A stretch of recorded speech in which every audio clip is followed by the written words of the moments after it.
Hey Maker, Mel here. Today I'm going to teach you how to make an all-natural baby shampoo using one very special eco-friendly ingredient.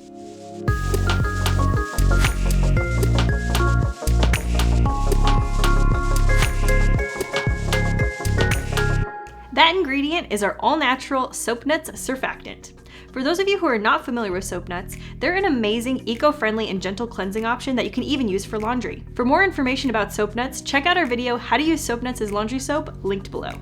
I'll be using our aloe vera gel concentrate, another sensitive skin soothing all-star, some gentle flax glycerin, and our natural calendula and lavender powder fragrance. This shampoo is great for sensitive skin. It's free of harsh chemicals, so it won't dry out or irritate.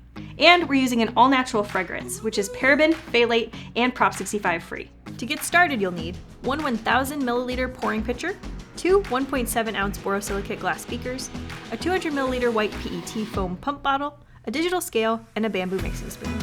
You'll also need 5 pipettes, 2 spatulas, 10 milliliters of liquid soap nut natural surfactant, 10 milliliters of aloe vera gel concentrate, 10 milliliters of Cleartech plant-derived preservative, 10 milliliters of organic flax glycerin, 10 milliliters of natural calming calendula and lavender powder fragrance, and 1 ounce of pure xanthan gum.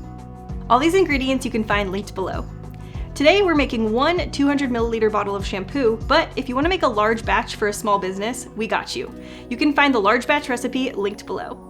To make the shampoo, start by adding 4 ounces of filtered water into your pouring pitcher and microwave for 30 seconds.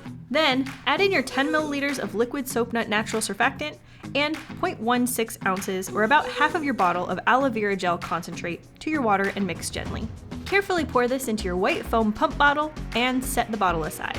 Then, in one of your borosilicate glass beakers, combine 0.02 ounces of pure xanthan gum and 0.1 ounces of organic flax glycerin and mix with your spatula until the xanthan gum is fully dissolved and a uniform gel is achieved. In your 1,000 milliliter pouring pitcher from step 1, add 2.67 ounces of filtered water and microwave for 30 seconds. Once warm, add some water to your 1.7 ounce borosilicate glass beaker and gently mix until the gel evenly blends with the warm water. Pour this mixture and your remaining warm water into your 200 milliliter white PET foam pump bottle and seal tightly. Shake vigorously to thicken the blend and disperse the xanthan gum. Finally, combine 0.06 ounces of Cleartech plant preservative and 0.06 ounces of fragrance in a borosilicate glass beaker, stir to mix, and then add to your 200 milliliter white PET bottle. Note, if your baby has sensitive skin, or you just prefer to have fragrance-free products, you can leave the fragrance out. Give your mixture a vigorous shake and allow to cool completely before using. Once your shampoo is set, it will have a thick white gel foam consistency. And there you have it, a natural soothing baby shampoo that will protect that precious skin without harsh chemicals or dyes. If you like this recipe, drop a heart in the comments below and be sure to subscribe to our channel to stay in the know on all the latest Makers tips and tricks. Now, go make it happen.